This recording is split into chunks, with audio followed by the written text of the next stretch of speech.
What is going on, ladies and gentlemen? Welcome back to Auto Auction Rebuilds. Today, I did something I said a while back I wasn't going to do again. I went out and I bought a brand new truck.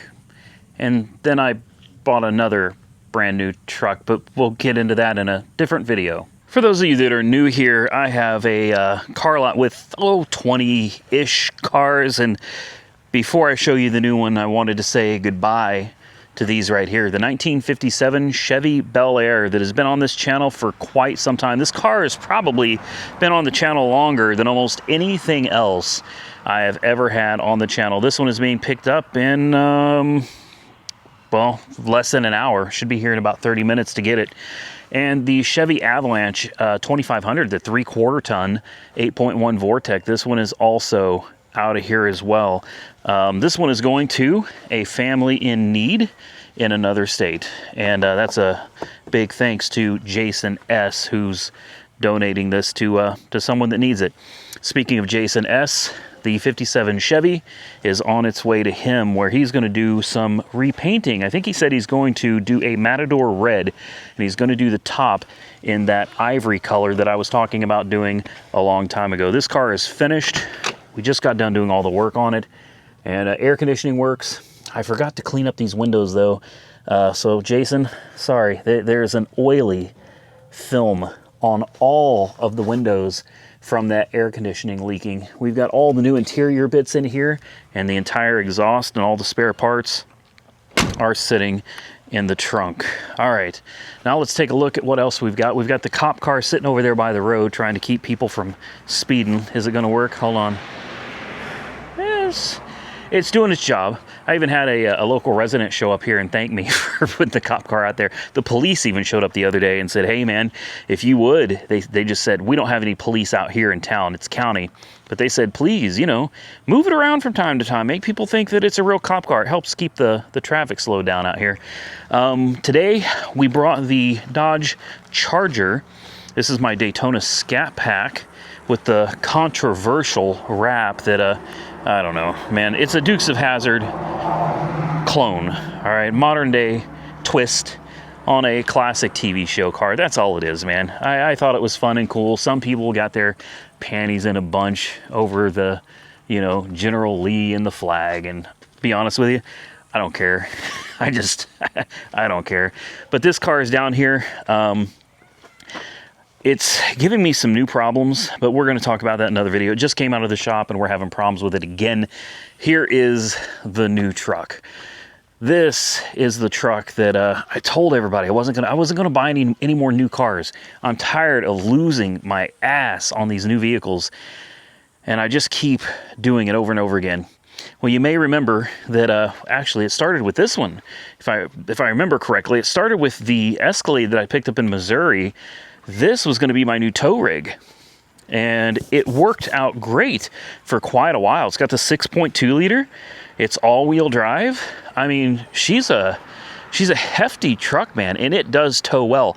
In fact, the last time I towed with it, we ended up getting into a little fender bender, a little accident, where a gentleman tried to force himself onto the road where he was supposed to yield to me on an on-ramp, and I had a fully loaded trailer with that Camaro Z28 on the back of it, and I could not stop in time, and I had a semi next to me. I couldn't move over. I had no choice but to hit him, and I was really impressed with the damage. I mean, other than just a little ding and a scrape, this thing came out okay. Meanwhile, his little Ford, his Ford didn't fare so well, man. So I was really impressed with the Cadillac, and I thought, you know what? I want to get something a little bit newer. This is a 2007 or 2008. And I was like, I'm going to get something just a little bit newer. And that's when I found the Suburban. You know, half tons, they will tow. I mean, they will. And I've been towing a lot lately, especially since the grass grows every freaking week lately. I haul my lawn equipment trailer over there. Regular, I'm talking like weekly. I'm hauling that damn trailer from house to house, and these half tons do great, not a problem at all, no complaints. The problem comes in when I start trying to haul bigger things, like when I take the car trailer and I load it up and I got a car on the back of it. You know, a half ton just it's not good, man. It's not good at all. So I decided, okay, it's time. As much as most of you are you're gonna agree with me, I don't really need a 3/4 ton truck for towing cars. I don't tow cars a lot, all right, but I've been doing it often enough that I don't feel comfortable with that kind of weight and the squat pulling those cars around, man. With the trailer, it's fine, but once you start putting cars behind them, yeah, it's a little rough. And this one with the 5.3, it feels anemic. Honestly, it feels very anemic. It's great when you don't have anything behind it. It's great if you're towing the lawn trailer, but when you put a car behind this thing, man, suddenly that 5.3 doesn't seem like it has so much power anymore. This one's got 190, hold on, 3,000? I have put like 5,000 miles on this. It's got 192,744 miles. So, I mean, my thing with this is, even though it is a 2021, it's newer, it leaks nothing, it has no issues, there's no warning lights, there's literally nothing wrong with this truck, and I got it for $20,000, so I got a steal of a deal on it. The fact remains that with the kind of mileage it's got on it, and the amount of work that I'm putting it through, lawn trailer and cars, I feel just a tad bit uncomfortable that inevitably something big could potentially break, and then I'm going to be without my tow vehicle, and then I'm going to be looking at a multi-$1,000 repair bill. And that is my justification for this. And I'm going to tell you, this is a 2025 Ram 2500 heavy duty. It's got the 6.7, which means Cummins, right? 430 horsepower, which is far more than the Suburban's got from the 5.3. But the most important part of this truck is the torque. This thing is sitting at 1,075 foot-pounds of torque. 1,000. I'm not joking. You can Google it yourself. This truck is sitting at almost 1,100 foot-pounds of torque. It has a towing capability of 20,000 pounds. I mean, seriously, I could put my house on a trailer and drive away with it. It'd be just fine. It would all just fine. This truck is so excessive. Like, this is so, what's the things the kids are saying? It's so extra. It's so extra. I don't need all this, but it's nice to have. I will feel fully confident and comfortable towing anything from this point on. Not a problem. So yeah, I went down to the dealership yesterday and I said, man, I want the cheapest truck. And this is the trick, okay? I decided I did not want some decked out, fully loaded $96,000 truck. I looked at one. Come on, guys. $100,000 for a truck? It doesn't make any sense. I could have chosen between a gas variant or the diesel. The gas variant was only $39,000. These are brand new trucks. This truck had 10 miles on the odometer last night when I picked it up. 10 miles, okay? You don't get newer than that. And they had a gasoline version, the 6.4 Hemi, and I was fine with it. The only problem with it, and the price was great, $39,000 for a brand new tradesman. The problem was it's only two-wheel drive. I don't know if you guys have ever hauled anything heavy, but let me tell you something, especially with the single rear wheels, you get something heavy behind you and you got a little bit of gravel on the road, or the road is wet, or you're trying to go up an incline, let me tell you, that back end just, you need four-wheel drive, okay? Especially in Oklahoma with the weather that we have out here, you really need four-wheel drive. It's not that much more expensive, but unfortunately, the only gasoline version they had was rear-wheel drive, and I really wanted it for $39,000. But I said, okay, what about the cheapest Cummins, because I wanted all the power. The cheapest Cummins four-wheel drive was this one sitting on their lot. And I'm going to tell you the price. It's absolutely out of this world. Why don't I peel this window sticker off? And I love the paint on this thing. I haven't even unwrapped it yet. You know what I mean? Look, we got, look at this. You still got to unwrap this. There's tags hanging on the back of the headrest. The floor mats are still in the... Look at this. I mean, it doesn't get newer than this. And there really is something about unwrapping a brand new car. Kind of like, it's like unboxing it, all right? Except kind of to an extreme. This is an extreme unboxing when you're unboxing your own pickup truck. There we go. Look at these nice carpeted floor mats they probably charged extra for. There is so much room in here. When you lift this up, I've got my my Max straps in here for towing. I've got my big old tow hitch in the back right there. And then, boom. Downside, no leather. I really like leather. But we're going to have to deal with cloth because, you know, cheap. But this one came with some crazy options for a tradesman, a base tradesman. We got the sliding rear window. Let's take this off. Hopefully this will come off. Come on. I don't want to rip it. There we go. Oh, careful. Easy. There we go. We'll take a look at the window sticker here in just a moment. But this thing came with some crazy options. And here's the other thing. I told them not to detail it. I hate when they detail my cars because they come back with like grease. They grease down everything, you know what I mean? I'm not about all that. I like my trucks, cars, everything to have kind of a natural look to the interior. I'm not for all that greasy stuff in there. Look at us unboxing my truck. But here's the interesting thing, like, the truck had 10 miles on it, but there's gravel. There's all this dirt, like somebody with boots or something was climbing in and out of here. I mean, all of this, and look at the door. Somebody was like kicking to open the door or whatever. And then there's, what is this? Is that paint? Is that snot? I don't know. Honestly, I don't care because the truck was so crazy cheap. I couldn't pass it up. So here we go. Let's fire it up. No key. Well, that's perfect. Yeah, no key, that's fine. I'll have to go back in the house and get the key. So this is a tradesman. The tradesman usually has a crappy, tiny little screen. Look at this. I get the full Uconnect 5 interface screen. I mean, this thing is massive. We got the built-in trailer brake controller, which honestly you would expect in a 3/4 ton and up truck. You've got your 4-wheel drive right here. And cruise control is another interesting thing. Not that it has it.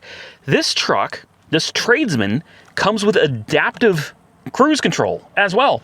Rain sensing windshield wipers, LED headlights, parking lights, fog lights. I mean, this is a base model. This is as cheap as these trucks get, but it's got a lot of the options that the more expensive trucks have, which just blows my mind. Over here, look, can we peel this off? It's got just a little cubby hole. Let's see if we can peel that off. It is so satisfying to peel. Boy, that is... Wow, that is on there. Hold on. Come on. Come on. Get it. Get it. This is that ASMR. There we go. Oh, yeah. Oh, man. That's what I'm talking about. You got this kind of leatherette center console. Plenty of room for all your stuff. There's all my paperwork and gloves for when I'm working. This is a 6-seater, man. So you can flip this up, and you've got room for another person up here. You got a place down here for change or extra stuff.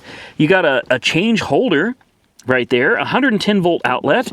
Then you got your USB A's and C's and aux input. I mean, this truck is really freaking loaded, man. For what it is, it's a pretty loaded up truck. Now, let's get into the price. But before we do, take a look back here too. All right, back here, it has the gooseneck set up. It is set up with the balls and everything. It's ready to go if you're going to carry a gooseneck trailer. And look back here, we got our trailer wires back here for the gooseneck. And you also have a 400-watt inverter sitting in the back here as well. Chrome wheels. Believe it or not, that's extra. I would have preferred to have blacked out wheels, but chrome bumpers, I would have preferred to have blacked out bumpers as well. This is all extra, but I mean, this is a really nice truck. And the MSRP on this was $70,000. I couldn't believe the price when I found this truck online. I was looking at David Stanley's website because that's where I buy everything from. I was looking at David Stanley's website and I saw this truck and it said the original price was 70 grand. And I thought, man, that's too much. And then Their selling price was $52. And I thought, BS. I thought that's got to be a lie. Take a look. Right here, total price, $70,790. So the base price was $52, okay, before options. And this is crazy because this price right here, this is what I bought it for. This price. We have all the optional equipment, which is the diamond black paint, 342 axle ratio, fifth wheel gooseneck towing prep group, tradesman level 2 equipment group, $31.95. And that includes the Uconnect 5 12-inch screen, convenience group, emergency vehicle alert system, 115-volt AC outlet for the exterior, center hub, carpet floor covering instead of plastic, front and rear floor mats, power adjustable mirrors with manual fold and telescoping, exterior mirrors with supplemental signals, mirror running lights, anti-spin differential, basically a posi track rear axle, or sure grip, since you're talking about Dodge here, right? A sure grip rear axle, rear power sliding window, dual zone AC, bright rear bumper. When they say bright, they mean chrome. Okay, bright front bumper, black tubular side steps by Mopar, XM 360 with 3 months subscription, and then it's got the 275 7018 black all-season tires, 18-inch chrome-clad wheels, an 18-inch spare, which is nice, park sense front and rear park assist system, 400-watt inverter, and here's the big one. This is the big one. The Cummins, the base price of $52,000 is for the 6.4 Hemi. When you add a 6.7 high-output Cummins to this deal, that is a $12,595 option. Yes, $12,000 option. And a destination charge of $2,095 brought the total price of this out to $70,000. And here's the great thing about going Cummins. This is another reason I opted for a diesel. The warranty is incredible. You get a 5-year, 100,000-mile warranty on a pickup truck that's designed for work. Okay, this isn't like a regular car or something where they give you a 40,000 or 50 or 60,000 mile warranty.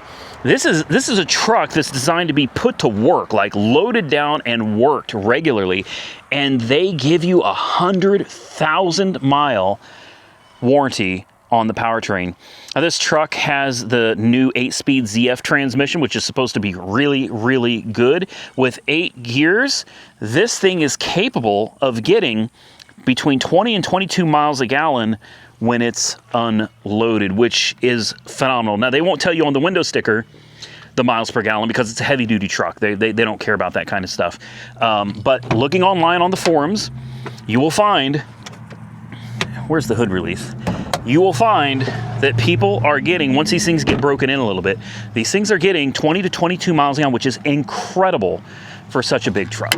Now, obviously, I bought this for me, and there's a story behind this that I'll have to tell you about in a minute because it's it's funny. It was frustrating, but everything will work out, I'm sure. But take a look at this, and what is this right here? We have a filter here. Is that your oil filter? I read somewhere that this new generation of Cummins, they got the oil filter up top where it's easier to get to and change. And also, they've got the fuel filters. There they are. So there's your fuel filters. I don't know if you can see them, but right there, sitting upright as well. Those are both nice and up top where it's easy to get to. And they deleted something that was a big problem for these trucks, causing them to catch on fire, even causing engines to be wiped out. And that was the grid heater. Yes, Cummins no longer uses a grid heater anymore. So that is great news. It seems like, at least on paper, this is going to be a wonderful truck. Let me go get the keys. We'll see how many miles are on it. All right, I found the keys. There is a funny story to this truck. I'll tell it to you real quick. So we went to the dealership, Jessica and I. She still has that 2022 Mustang GT. You guys probably remember. It's been on the channel a few times. Got hailed on pretty bad. We had it all repaired and everything. She doesn't drive very much. I bought her a 22 Mustang GT back in 2022. It had 300 miles on the odometer. Technically, it was used, and she drove it around for 3 years, and it only had 12,000 miles on it when we traded it in last night. So here's the deal. Jessica is tired of the Mustang. And it's one of those things, you know, I don't want to say she's old, but as we get older, the sports cars are still fun. They become like more of a every now and again kind of a thing. I got plenty of fun cars sitting out here, guys. But none of them would be a daily driver. Okay, there's a Prowler over there. I've got a Corvette. I've got a Camaro SS or Z28. I've got the Impala right here, the BMW 650. There's plenty of. There's a little Miata over there too. There's plenty of fun cars, but like to daily drive these things, as you start getting a little bit older, it becomes it becomes less fun, in my opinion. To each their own. To each their own. But I've gotten to the point where I just like driving around in something bigger. I still love my sports cars. I got one, well, can you call this a sports car? I don't know. 670 horsepower, 0 to 60 in 3.3. I mean, it's fun, it's fast. This is a big car though. Okay, I am fairly comfortable driving this, except it breaks down all the time, so I just don't trust it. But anyway, we went to the dealership last night, and I said, I want to buy 2 brand new cars from you guys. I said, I want the cheapest Ram that you have, 3/4 ton, and I want as close to cheap as we can get on a new Durango. Well, turns out the Durangos are on sale too. The reason this thing was discounted $20,000 with only 10 miles on the odometer, and yes, clean title, it's not wrecked or any of that stuff. The reason it's discounted so heavily is because it is new car time. This is the time of year in September when the new models come out, and they're rushing to get rid of all of the, the 2025 stuff. So this has got 83 miles on the odometer. 83 miles. And I have put a good, well, my trip is at 60. So this had like 20 miles on it. By the time they went and got diesel, they filled it up for me and gave it to me. But anyway, the story continues. We went in there to get 2 vehicles, and they were like, well, we picked out the Durango, which is an RT Plus, and it's in the Night Moves color, beautiful blue color, leather interior, fully decked out, man, sunroof. Her truck has got everything. She fell in love with it. So we go in there and they start doing the deal. They're like, we're just going to use the Mustang and trade it in on your truck. And I was like, oh, who cares? It doesn't make any difference. They gave me $35 for the Mustang. I ended up owing $39 on it. So there was a little bit of negative equity that I had to pay off. Not much, considering 3 years of use, no problem. So we do the deal. We trade it in. We get the paperwork done on the truck, and all the numbers came out exactly the way they were supposed to. I was happy. But then the bad news came. They came back and they said, we have a problem. And I was like, don't play with me, guys. I'm not in the mood. And they said, well, that beautiful blue Durango that my fiance picked out is not for sale. They actually had already sold that to somebody else, and I was like, no, because she really fell in love with that color. But whatever, you know, she's not picky. It's not like it has to be this color. I said, that's fine. I said, why don't we just go pick out another color? They don't have any more. Nope, they don't have any more. So here's where we run into a major conundrum. The contract is signed and done on this truck. We came home last night with 1 car instead of 2, which means my fiance no longer has a car. After 3 years of her owning that Mustang, that was her car, her driver to get to school, to run errands and grocery shop and everything. She went off-road in that car last year, and it scared her. In an ice storm, I know it's not the right car. It wasn't the right car, but it wasn't ice storming when she went to school. They closed the school while she was there. She tried to get home. She got caught in an ice storm, and she ended up off the road, almost getting hit by multiple people. I ended up having to call her an Uber to come pick her up, and she swore, as much as she loves the Mustang, she's done with it. Plus, the transmission in that thing has, since day one with 300 miles, it's the 10-speed in those things feels clunky, it feels uncertain, and it feels like the transmissions are about to go out. I can't stand the 10-speed in the Fords. They are absolutely horrible. However, I have the same 10-speed in this Suburban, and it's not like that at all. Completely different transmission. Well, anyway, so we end up with a problem. We traded her car in on my truck. Now she doesn't have a car. And I told him, I said, no, I said, guys, this is not okay. This is not okay. I said, because she doesn't have a freaking car now. And they said, don't worry. We're going to get it for her in the morning. Same spec, color, everything. They said, we're going to have it ready for you in the morning. It is almost 6:30. We don't have it. No, they never got it. and they've been pulling their hair out trying to find one, and they haven't been having a whole lot of luck with it. So what I did is I brought her down here with me, and the Suburban's been sitting out here for quite a while, and I told her, you know what, you'll take the Suburban. All right, it's all-wheel drive. That's what she wants. For now, temporarily, she'll take the Suburban. We'll see how she likes it, and hopefully, it'll give them a few days to find the Durango that she wants, because she fell in love with that Durango, guys. So cross your fingers for her. Needless to say, she's kind of pissed off. I'm pretty pissed off too, because they promised me. I mean, literally promised me that they were going to have that Durango ready for her this morning. And here it is, six in the evening, and she doesn't have a car. She's pissed off about it, you know. And we even told them, we said, you know, blue, it doesn't have to be the blue. We just need to get it. It has to be the V8. She's not going to drive something without a V8. It ain't gonna happen, and I don't blame her one bit for it. It's gotta be a V8. It's gotta have four-wheel drive / all-wheel drive. All right, aside from that, it doesn't have to have leather. It doesn't need to be super fancy, super expensive.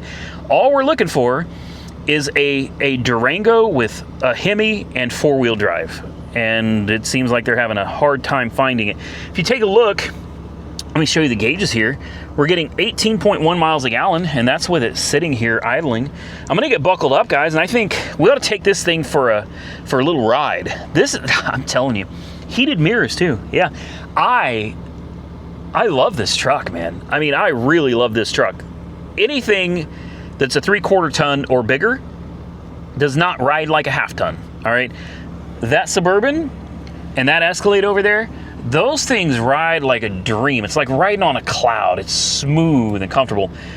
These trucks are meant to be loaded down, so they're not very comfortable when you're driving unloaded. When you load down the back end though, these things become very comfortable once they're loaded. Until then though, it's kind of springy, kind of bouncy. You can offset that by changing the air pressure in the tires. I guarantee they've got these things pumped up. They always are, because it's made for towing. Where is it? Well, anyway, somewhere here, there we go, I bet it's over here. We'll have, let's see, idle 2, drive 3, total 5, engine hours, total of 5 hours. Oh, 88 PSI. Are you kidding me? Do you guys see this? 88 PSI, holy crap. I was thinking like 65. Almost 90? You're out of your damn mind. What are the 60? Cold tire inflation for the front is 60 and 60 for the rear. These things are overinflated like 30 PSI. No wonder this thing thinks like boing, boing, boing. Oh my goodness. I'll have to let some of the air out the tires, man. Anyway, you know, again, I don't care. The only thing I care about right now is that she gets her truck, because in 3 years I've never left her without a car. Not to worry, like, we've got plenty. I told her there's plenty of stuff down here she can drive. Worst case scenario, she drives a Suburban for a little bit. We will find her a car. I already have one picked out from another place, and I told them that today. I said, look, if you guys can't get this done by this weekend, I got one somewhere else I'll just go pick up. So hopefully they figure it out. That'll be another story, so stick around, because if I end up doing a video of a Durango, we'll conclude the story with whether I was able to get it from them or not. And you know what else I like? The shifter. The fact we have an old school shifter. And down here, do you see that little brake looking thing right here? That is awesome. That is like it's your exhaust brake. Man, this thing is, it's like a Jake brake on semi-trucks, sort of, you know, where it goes brrrr. Oh, I love it. When you're hauling something, those engine brakes are phenomenal, guys. I mean, seriously. Let's see if we can get out here. Damn, the traffic is thick today, man. No joke. Let's see if we can get out of here and take this thing for a little ride. This thing has got cross path detection, pedestrian detection. I mean, this truck, for being a tradesman, it's got it all, man. And once I let the air out of them tires, this thing's gonna ride a hell of a lot better. So $52,000 is what I paid for this truck by the time it was all said and done. And for a $70,000 truck, you won't hear me complain about this thing at all. But again, look, it's like we got some paint up here. You see that right there? It's like there's some paint up there. Another interesting thing is I tried to add this to my RAM app, and it wouldn't let me. It said I had to call customer service. So I called into customer service and I said, hey, I got this new truck, and it will not let me add it to my RAM app. And they said, well, that's because that truck belongs to somebody else. And I had to go round and round with them. I was like, no, I said it does not belong to somebody else. I said this truck had 10 miles on it when I bought it last night. Like when I took this truck for a test drive, I took it on about a 5-mile test drive. The truck had 10 miles. Okay, when I got back from my test drive, it had about 15. And by the time they brought it back from getting diesel, it had 20. So there's no possible way like somebody owned this thing and used it, because it only had 10 miles on the odometer when I test drove it. But even with only 10 miles, it had these marks like paint here and there on the truck, and the dirt all over the floor, and like gravel and dust and stuff. And I was already a little suspicious about it. I was like, what the hell? I don't know. Maybe somebody took it for a test drive and they hauled a damn trailer with it. I don't know, man. People do weird things. But she had to have me send in the copy of my retail sales contract and my driver's license before they would remove this from the other person's account and put it on mine. So that's a little, yeah, I don't know, man. And then the like paint is, it really is like somebody used it as a work truck for 5 miles. For 5 miles, someone took this thing out. And again, I saved so much money on this truck. You're talking about $18,000 that I got off of this pickup truck. I am not here to complain about anything. Yeah, minor inconveniences, no big deal. I did get the truck put on my app. All is good. I'll take this thing for a good detail, probably a ceramic coating over at the auto spa. You know, he'll make this thing look right inside and out. We'll be good. We're fine. I'm happy.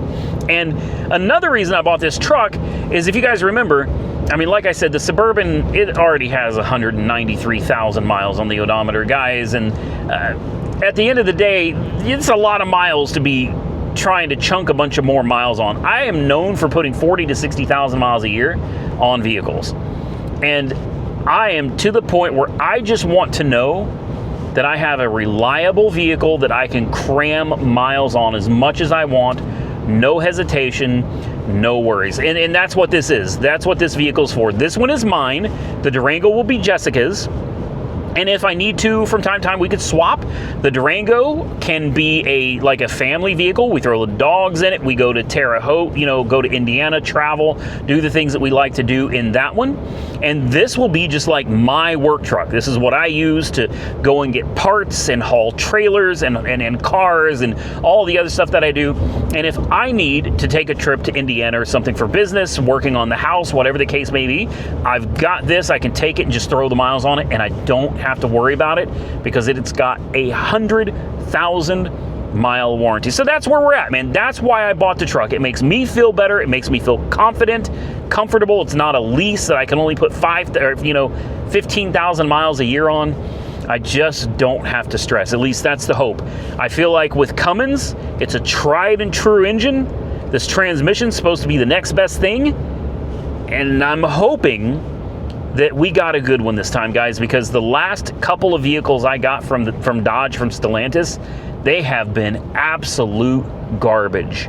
And you guys know what I'm talking about. That Ram Rebel with the SST, the straight 6 turbo, is supposed to be the next best thing, man. God, that scares me.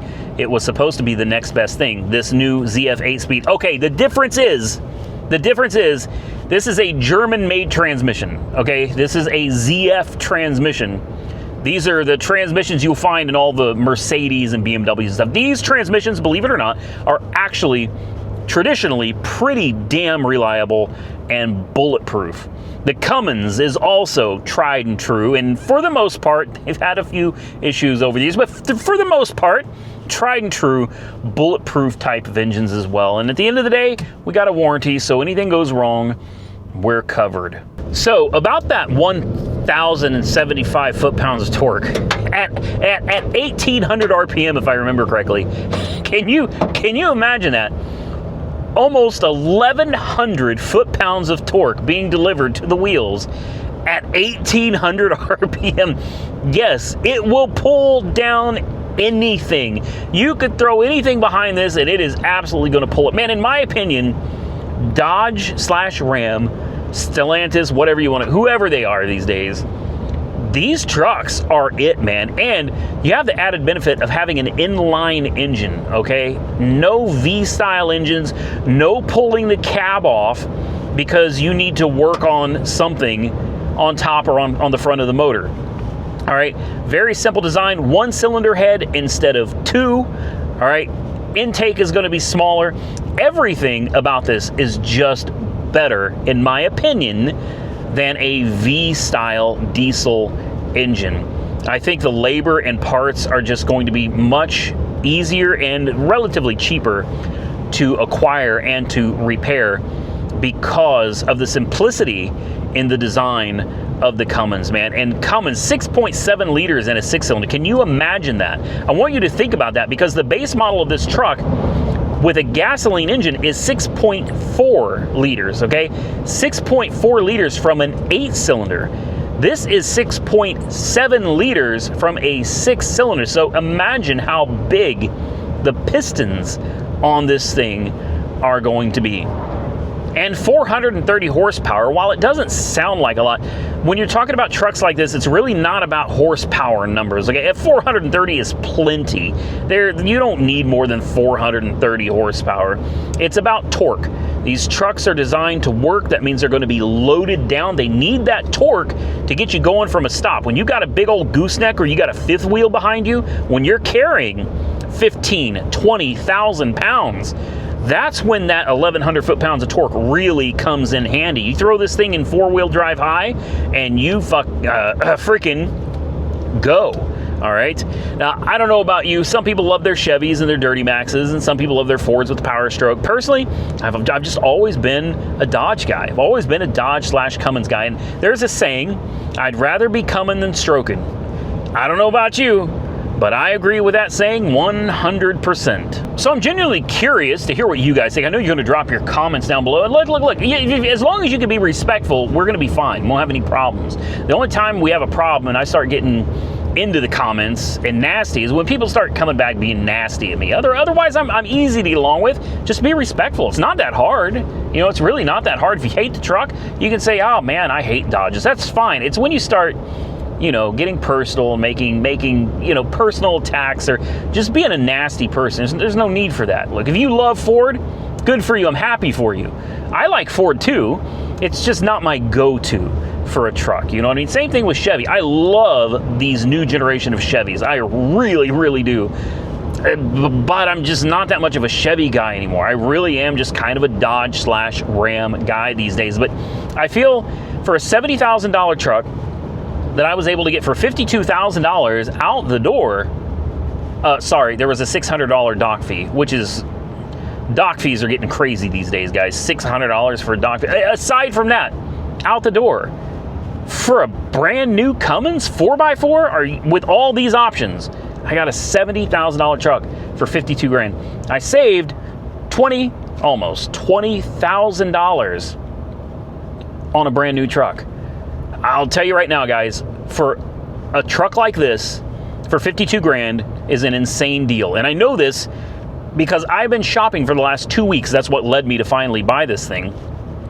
For the last 2 weeks, I've been on the auction sites looking for a Ram. And I was looking for an old one, like an old 5.9 is what I was looking at because that was really in my price range cash-wise.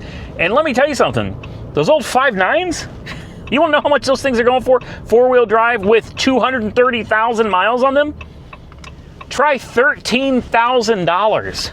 You freaking $13,000. And if you want something a little bit newer, you know, let's say you want like let's say you want a 2015, you know, and maybe you don't want 230,000, you want 110, 150,000 miles on it.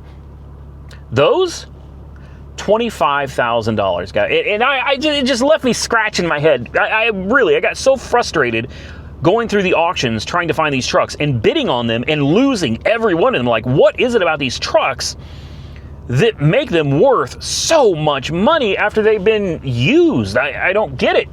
It was insane. I finally just got fed up with it. I said, how much is a new one?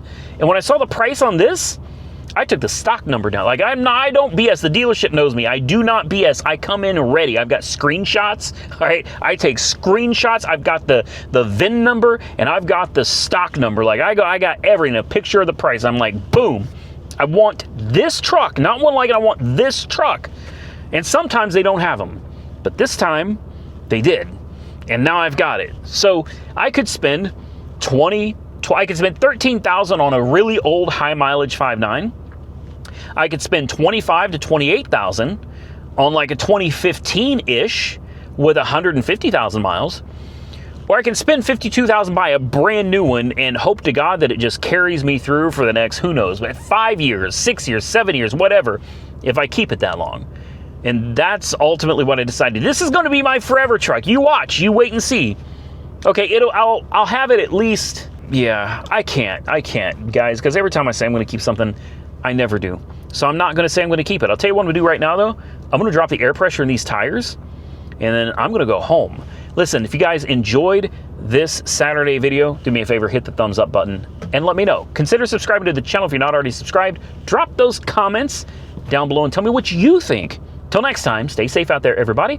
I look forward to seeing you all again very soon in the next one.